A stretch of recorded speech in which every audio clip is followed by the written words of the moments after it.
Hello, everyone, and welcome to the 10th in the Mastering Life Shorts webinar series. Today, we're going to be talking about trust. Now, yesterday, in preparation for this webinar, I put a poll on Twitter asking whether people trusted people too much, too little, or just about right. And really interestingly, the results came out like this, that most people, about 4 out of 5 people, trust people either too much or too little. So something seems to be going wrong, and we will be looking at what that means and why that might be in this webinar. Now, before we go further, we need to think about what trust means to you. So trust is very situational. We'll talk about that in a minute, but areas that you can trust someone. You could trust someone to do as they say. So if you have a partner and you expect them to stay faithful to you, then you trust them to stay faithful. Likewise, if you're in a work environment and you trust someone to do a particular job, then you expect them to do that job because they said that they would do it. You could trust someone with a secret that you tell them and they don't go any further with that. You could trust someone to get something right or to do something right. With some people, you can virtually trust them to do something wrong. And I can think of several politicians that people would say they can trust them to always say complete nonsense when they step up to a podium. You could entrust someone with something. You could say, oh, can you look after my cat? Or can I trust you to follow through on my requests after I have died? So trust can mean a myriad of things, but what they all have in common is being able to predict someone's future behavior. So if you trust someone, essentially you're saying, I can trust you to act or do something in the future that you have said you're going to do.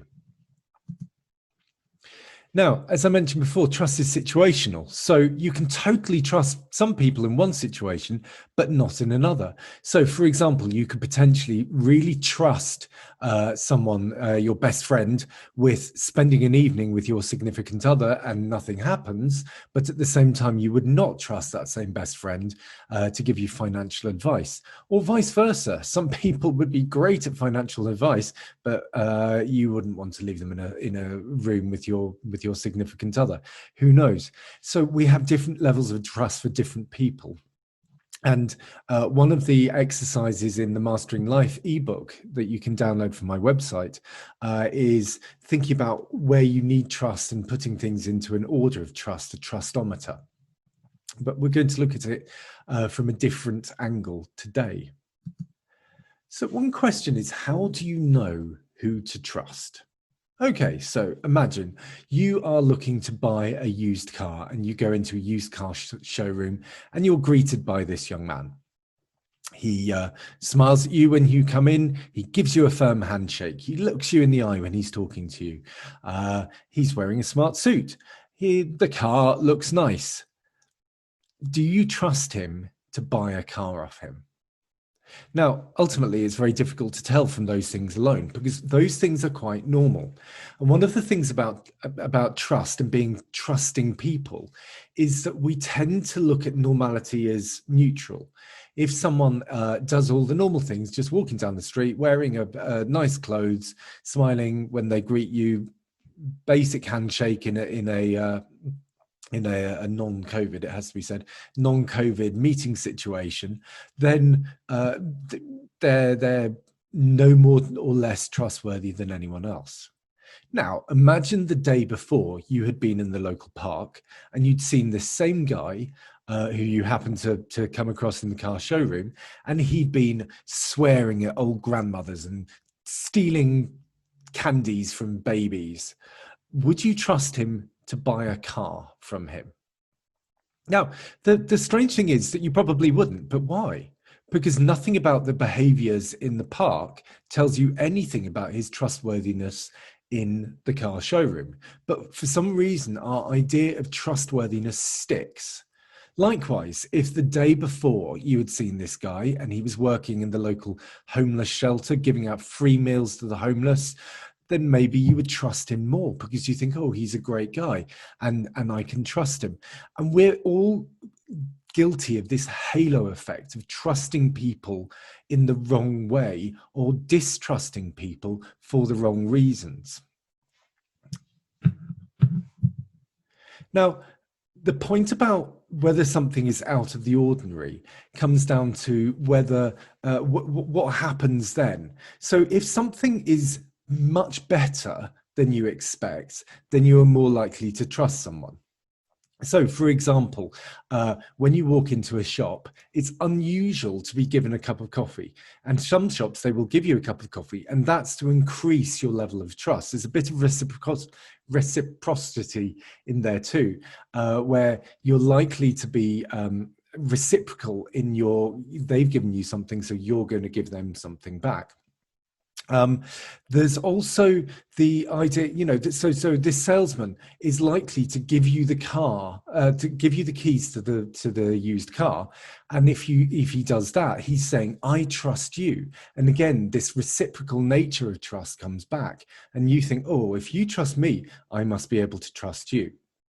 So beware, for a start, of people playing on these ideas of being extra nice or showing trust towards you, because sometimes they're playing against you. Now, if you go too far, then you can be seen as untrustworthy too. And some people in business give so much up front that people think, well, what's going on here? It happens all the time. For example, the other day on Facebook, I saw an advert for a series of webinars, and they were free, like Mastering Life Shorts, it has to be said. And I was thinking, where's the catch? And it turns out they were trying to sell something at the end, and that all the way through these webinars, they were sort of dropping in, but we won't tell you everything unless you come and buy the full package. These webinars, incidentally, they're my gift to you, and they are totally free. If you want to come for coaching later, that's fine, but that's not really this is my giving back to the community. When it goes completely wrong, for example, I was in Egypt by the pyramids of Giza, and this guy walked up to me and tried to give me a tea towel. He was like, oh, I give you this as my gift. And I'm like, no, thank you. And I walked off.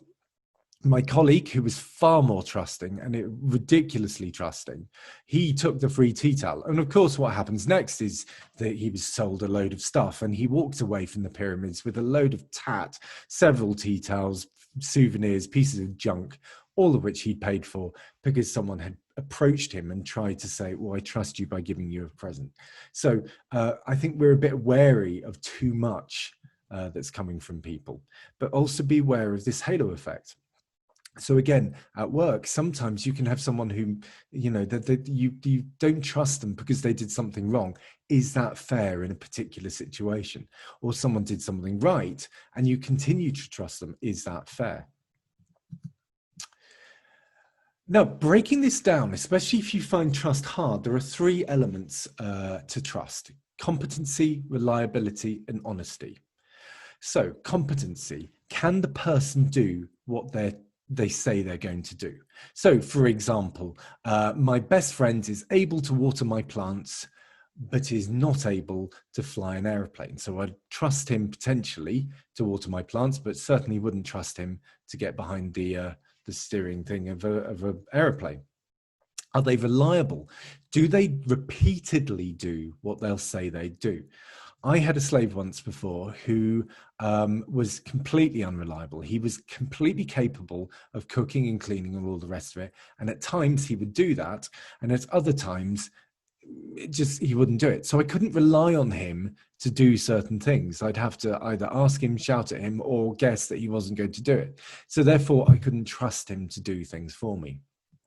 Honesty, are people telling the truth? There's lots of people who overpromise, and you hear this quite a lot in the workplace when people say, oh yeah, I can do that. And you think, I'm not actually sure that you can. Do you really know how to do that? So we can use these three as a gauge when we're starting to think, can I trust someone or not? Or why am I trusting people in the wrong way? Am I over or underestimating competency, reliability, or honesty?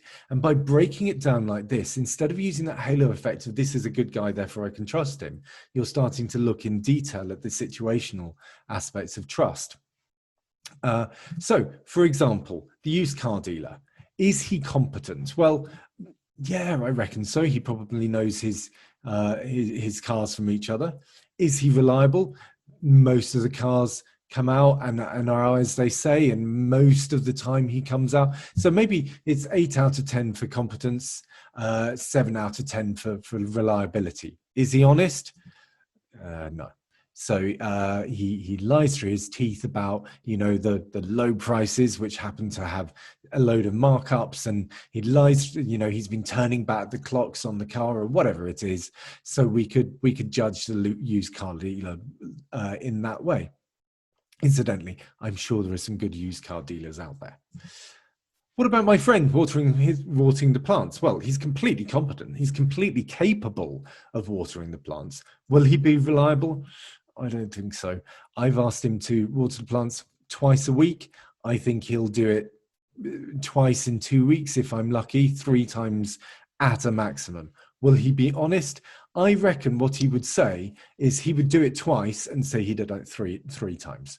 So he's sort of reasonably honest. Now, when it comes to delegation, if you are one of these people who finds it difficult to delegate in your work, then it could be a trust issue. And if it is a trust issue, then think about which of these three is the challenge. So is the person competent enough to do the job? Have they got the skills? If not, that's a training issue. You need to help them to do that. Are they reliable? If you don't think that they're going to do it repeatedly, then what can you do? You could put in trial runs, you could put checkpoints in, you could put key performance indicators, put those things in place that allow you to increase the reliability of person. Honesty. If you don't think that they're very honest, then maybe you need to do spot checks or sign-offs at the end of projects. What about you? Are you trustworthy? Now, everyone is going to say yes, but is that the case? And is that the case in all situations? Are you actually who you say you are? Are you going to follow through on things? Are you one of these people who overpromises? Is that dishonesty? Or who starts something and then drops it? Unreliable. Are you actually a bit lower skilled than you say you are? And that's also a competency. So all of these things could come in place. So if you find that people aren't, for example, delegating to you or trusting you with secrets, then think about what is it that gets in the way of their trust for you. Now, as ever, I have put together a worksheet for you to really unpick this for yourself. You can download it from englishleathermaster.com/mastering-life-shorts. The password for today is trust me with a capital T, capital M, and no space. If you download that, then you'll go through trusting other people and then thinking very carefully about yourself and whether you personally are trustworthy. Next week, we're going to be talking about self-image and how our self-image isn't always the image that we're projecting to the rest of the world. Unless there's any questions for today, I look forward to seeing you next week. Thank you very much. Goodbye.